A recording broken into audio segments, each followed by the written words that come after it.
The kettle had been boiling for 2 minutes before I noticed.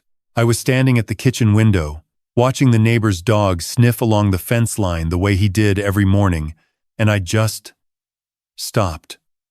Forgotten what I was doing. That had been happening more often lately. Not in a worrying way, the doctor said. Just the mind slowing down, taking its time, finding spaces where there used to be noise. There used to be a lot of noise in this house. I turned the kettle off and made my tea. 1 bag, a splash of milk. No sugar, the same as I'd made it for 38 years. Ever since my wife Dorothy told me I didn't need sugar because life was already sweet enough. She said things like that. Small things that stayed with you. I carried that cup to the table by the window and sat down in the chair that had always been mine, facing the chair that had always been hers. And I drank my tea in the quiet that she left behind. My name is Graham Whitfield. I turned 67 last August. I spent 31 years working for the council in Wellington infrastructure planning. Not the most glamorous work, but honest work. Work that mattered. Dorothy and I raised 3 children in this house. We watched them learn to walk on these floors, helped them with homework at this table, waved them off from this driveway when they left for university, for work, for lives of their own. That's what you do. You build something, you pour everything into it, and then you watch it walk away. And you tell yourself, that's the point. That's success. Dorothy passed away 3 years ago. Pancreatic cancer, quick and brutal, and completely without mercy. 14 weeks from diagnosis to the end. I held her hand for the last 9 days, and I talked to her even when she couldn't answer. Told her about the garden and the news and the small things that had happened, because I didn't know what else to do and I couldn't stand the silence. After she was gone, the silence was all there was. My son Daniel was the first to fly home for the funeral. He lives in Auckland now, works in finance. Doing well by all appearances. My daughter Rachel came from Christchurch with her husband Phil and their 2 teenagers. My youngest, my son Cooper, came from London. He'd moved there 6 years earlier with his partner Jess, chasing some opportunity that kept extending itself year after year. They were all there, all together, for about 4 days. Then they went back to their lives. I understood. I did. People have jobs, children, responsibilities. I didn't expect them to stay, but I suppose I expected something to change. Some new frequency of contact.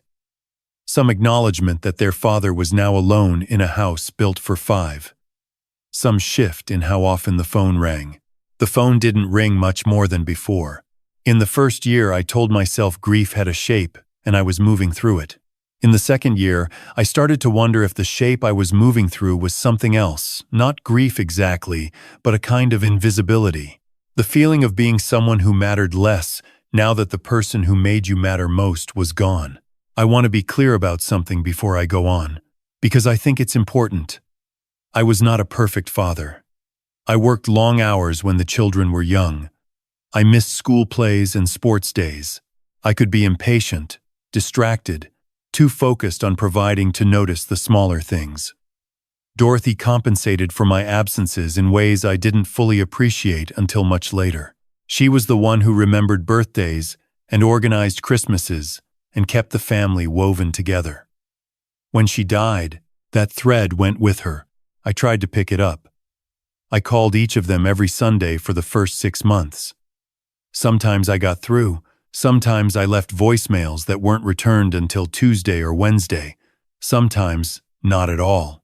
I started a family group chat at Daniel's suggestion, easier to keep in touch. He said, "Share photos. Stay connected." For a while it worked reasonably well. The grandchildren would send funny videos. Rachel would post pictures of her garden. Cooper would check in from London with updates about the weather. Then gradually it went quiet. A week would pass with nothing. Then, too, I'd post something, an article I'd read. A photo of the roses Dorothy planted coming back into bloom, and it would sit there, unacknowledged. 3 blue ticks, and silence. I told myself they were busy. I told myself this was normal, that all families drifted like this, that I was being too sensitive. Dorothy would have known what to do. Dorothy would have called Rachel and organized something without anyone realizing she'd orchestrated it. But Dorothy wasn't here, and I didn't have her gift for those invisible repairs. What I did have, and what I want to be honest about, was money. Not extravagant wealth, but more than enough. We'd paid off the house years ago. I had a decent superannuation. Some investments Dorothy and I had built together, and the life insurance payout that I'd barely touched because spending it felt wrong somehow. The children knew this. It had never been a secret. Daniel had come to me 18 months after Dorothy passed and asked if I could help him and his wife Karen with a deposit on a bigger property. The apartment was too small now that their second child had arrived, and Auckland prices were what they were. I thought about it for perhaps 30 seconds and transferred the money that afternoon. $180,000. 6 months later, Rachel mentioned that Phil's landscaping business was struggling, suppliers being difficult, a large contract falling through. I helped. $50,000. No paperwork, no repayment schedule, nothing in writing, because these were my children, and it felt wrong to treat generosity like a transaction. Cooper rang from London not long after. Jess had been made redundant, and they were finding it tight. London was expensive. The exchange rate was brutal. They were thinking about whether to come home, but hadn't quite decided. I transferred enough to cover 6 months of their expenses without being asked directly. Because I could. Because that's what you do. I don't say any of this to make myself sound noble. I say it because it matters to what happened next. My 67th birthday fell on a Tuesday. I had no real expectations for the day. At my age, you learn to hold birthdays lightly. But I'll admit, I'd been looking forward to some contact. A call. A message. Something. I woke up at 6:30. Fed the cat Dorothy had insisted on getting 2 years before she died. A gray tabby named Biscuit who had transferred his devotion to me with suspicious efficiency. And made my tea. I checked the group chat. Nothing. I checked my messages. Nothing from the children, though my old colleague Warren had sent a happy birthday text, and my neighbor Sandra had knocked on the door with a piece of cake wrapped in tinfoil. By noon I told myself they were probably planning something for later in the day. By 3 o'clock I was reading a book and trying not to check my phone. By 6 I'd made myself a proper dinner, lamb chops, roasted kumara, some greens from the garden, and opened a bottle of Marlborough Sauvignon Blanc that I'd been keeping for no particular occasion, but had started to feel like the occasion was never coming. At 7:15, I typed a message into the family group chat. I sat with my phone for a long time before I sent it. It felt exposing in a way I hadn't anticipated, like admitting something I'd been keeping behind a very thin wall. I typed, "Just wanted to say hello on my birthday. Thinking of you all. Hope everyone's well." 3 blue ticks. Almost immediately they were online. They saw it. 20 minutes passed. Then Daniel replied. One message. I've read it many times since, and I still feel it the same way each time. He wrote, "Dad, come on. You know we're in the middle of things. Don't guilt-trip the group chat." I put the phone face down on the table. I sat there for a long time. The wine was good. Dorothy had always had better taste in wine than me, and I'd learned by proximity, and the evening light through the kitchen window was the particular gold that Wellington does in late summer, long and warm and generous. Biscuit jumped up onto Dorothy's chair and regarded me with his usual air of tolerant assessment. Don't guilt-trip the group chat. I hadn't asked for a party. I hadn't asked for gifts or phone calls or elaborate gestures. I'd written 7 words in a family group chat on my birthday, and my son had responded by suggesting I was manipulating them. I sat with that for a while. I thought about Dorothy, about what she would have said. She had this quality. Patience is the wrong word, because it wasn't passive, more like a willingness to see things clearly before responding. She used to say, "Graham, before you react, ask yourself what's actually true here." So I asked myself what was actually true. What was true was that I had spent 3 years in this house alone. What was true was that I called, and the calls went to voicemail. What was true was that I had given $350,000. I did the arithmetic at the kitchen table.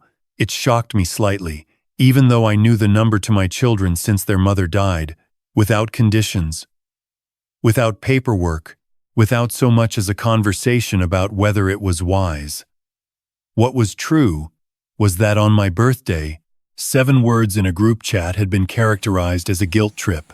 What was also true, and I made myself sit with this, was that I had let it happen.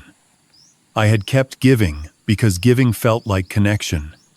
I had kept calling because calling felt like presence. I had confused providing with parenting and wondered why the relationship felt hollow. I finished the wine. I washed the glass. I fed Biscuit his evening meal. And then I did something I hadn't done in 3 years. I called Warren back. We talked for 2 hours. Warren's wife had died 4 years ago, and he'd gone through his own version of this reckoning, though his children were more attentive than mine. He said something that I've thought about many times since. The mistake most of us make is thinking that love is demonstrated by how much we give. Sometimes love is demonstrated by what we're willing to stop giving, so the other person has to stand on their own. I slept better that night than I had in months. The next morning I called my bank. I moved the majority of my funds into accounts the children didn't have access to. This required almost nothing in practical terms. They weren't signatories. They had no direct access.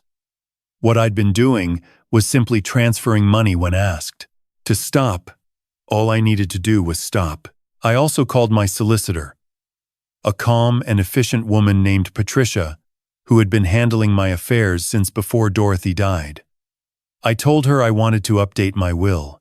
Nothing dramatic, I wasn't cutting anyone out, but I wanted the document to reflect my current wishes rather than assumptions we'd made 5 years ago when everything was different. I did not warn them. I thought about it. One of the comments I've seen since sharing this story is that I should have had a conversation first, told them what I was doing and why. I understand that view. But I had been having conversations, or trying to. I had been leaving voicemails and sending messages and sitting in a family group chat watching blue ticks appear and disappear. The conversation had been happening for 3 years and no one had noticed it was a conversation. So I said nothing. I went to my bowls club on Thursday.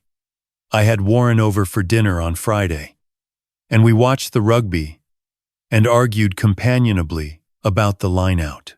On Saturday, I worked in the garden for 4 hours and felt more like myself than I had in a long time. On Sunday, Daniel rang. I almost didn't answer. Not out of spite, I want to be clear about that, but because I was in the middle of something and it took me a moment to register the sound. Then I picked up. Dad. His voice was different from Tuesday. Tighter. Hey. I wanted to call. Hello, Daniel. So Karen and I were looking at the account we use for the household expenses, and we thought there was going to be a transfer this month, and it hasn't come through. That's right, I said. It won't be. Silence. What do you mean it won't be? I mean I won't be making transfers going forward. I should have said something earlier. I've been thinking about it for a while. Dad. That account. We've structured things around that. Karen's car payment comes out of that account. The kids' school fees. I understand, I said. You'll need to make other arrangements. Other arrangements. He repeated it like it was in a foreign language. Dad, what's this about? Is this about Tuesday? Because I'm sorry if the message came across wrong. I was in the middle of, it's not about Tuesday, I said. And mostly that was true. Tuesday was a symptom, not the cause. He asked me to reconsider. He used the word unreasonable twice. Near the end of the call, he said that Mum would be upset to see the family like this, which was the part that stung most. Partly because it was designed to, and partly because I wasn't entirely sure it was wrong. After I hung up, I sat with that for a while. Then I thought about what Dorothy actually would have said. Not the version Daniel was invoking, the convenient ghost who validated whatever her children needed her to validate, but the real Dorothy, the woman who had told me once, when Daniel was about 16 and pushing every boundary he could find, "Graham, the kindest thing you can do for someone you love is let them discover their own limits. We don't do them any favors by removing every obstacle." The calls came over the next 2 weeks with a frequency that would have seemed attentive under different circumstances. Rachel rang and took a gentler approach. She was always better at that than Daniel. She asked how I was, how the garden was doing, whether I'd been sleeping all right. Then she got to the point. Phil's business had taken on some commitments based on the expectation of support continuing, and if it changed suddenly, it would cause real problems. I told her I was sorry to hear that, and that I hoped things worked out, and that I loved her very much. "Dad," she said, "I don't understand what's happening." "I think you do, love," I said quietly. "I think if you sit with it for a while, you'll understand." She cried a little. That was hard. Rachel had always been the one who cried, even as a child. Not manipulation, just genuine feeling worn close to the surface. I stayed on the phone until she was calmer, and then we said goodbye.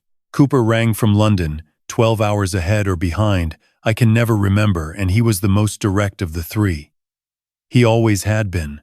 No preamble. No small talk. "Dad, what's going on?" "Daniel says you've stopped the transfers. Is everything okay?" "Are you sick?" "I'm fine," I said. "Healthy as I've been in years, actually." "Then why?" "Because it was time, son," I said. That's the honest answer. It was past time, actually. He was quiet for a moment. Then, "Is this about the birthday thing?" Because I know Daniel's message was a bit, "Cooper." I said his name the way Dorothy used to when she wanted someone to stop and listen. "When did you last call me?" "Before this week." Another silence. "Longer." "I don't know," he said. "A few weeks, maybe." "It was 11 weeks," I said. "I know because I checked." I don't say that to make you feel bad. I say it because I want us both to be honest about what's been happening. The call lasted another 40 minutes, and it was the best conversation we'd had in years.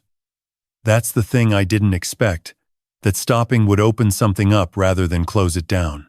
Cooper talked about London in a way he never had before. Not the highlights. The real version. The loneliness. The cost of living. The fact that he and Jess were genuinely considering coming home but had been too proud to say so because they didn't want to look like they'd failed. I listened. I didn't offer to solve anything. I just listened. Before he hung up, he said, "Dad, I'm sorry I didn't call." "I know," I said. "Call more." "Yeah," he said. "I will." The weeks that followed were different in ways I was still adjusting to. I had more time than I knew what to do with. In the way you do when a background task you hadn't noticed consuming your energy has been switched off. I started going to the bowls club more regularly. I had Sandra and her husband over for dinner first time. I'd had people in the house for a meal since Dorothy died. I started walking along the waterfront in the mornings, which I hadn't done for years because mornings had become the time I sat by the phone. I also spoke to Patricia again, had a longer conversation about the estate, about what I actually wanted. She asked good questions, the kind that made me think rather than just answer. By the end, I had a clearer picture of what I'd built and what I wanted it to do, and for the first time in 3 years, it felt like mine rather than something I was holding in trust for other people. Rachel came to Wellington 6 weeks after our phone call. She didn't announce it as a visit to sort things out, she just said she was going to be in the city for work, and could she come for dinner. She arrived with flowers, slightly wilted from the flight, and a bottle of wine. And she sat at the kitchen table where she'd sat as a teenager, and we talked for 4 hours. She told me things I hadn't known. About the pressure in her marriage, Phil's pride making everything harder. About her own feelings of guilt, not about me specifically, she said. Though that too, but about the way she'd let herself become someone who didn't call her father for 3 months and then was somehow surprised when things felt distant. She said, "I think I convinced myself you were fine because it was easier than finding out if you weren't." I told her about the birthday. She already knew the broad shape of it from Daniel, but I told her my version. The 7 words. The 3 blue ticks. Don't guilt trip the group chat. She looked at the table. "I saw that message," she said. I didn't say anything. I didn't know what to say. And it was easier to say nothing. "I know," I said. "That's not an excuse." "No," I said. "It's not." But I also told her what I told Cooper, that I'd let it happen too. That I'd kept the transfers going long past the point where they were help rather than habit. That I'd confused generosity with presence and then felt bewildered that I didn't feel present in their lives. Honesty, I've found, works better when it travels in both directions. Daniel was harder. He rang again about 2 months in, and this time the call was different.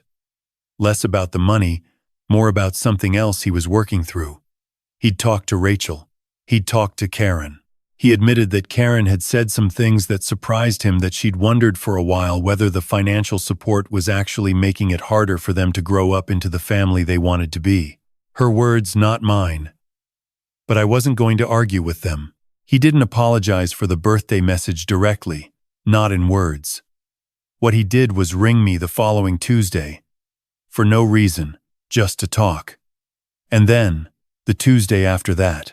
And after a while, the Tuesday calls became a thing not scheduled, not formal. Just a habit that grew up in the space where distance used to be. Cooper and Jess flew home for Christmas. It was the first time all 3 of them had been in Wellington simultaneously since Dorothy's funeral.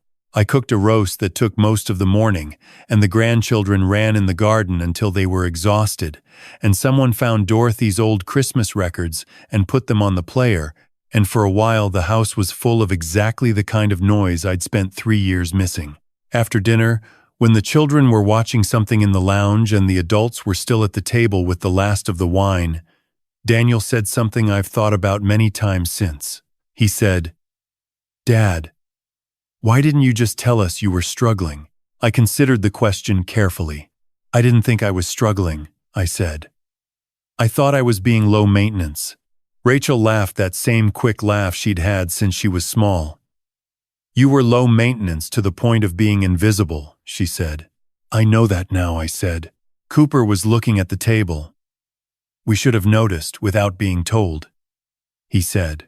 "Yes," I said. "You should have. And I should have said something long before I did. Both things can be true.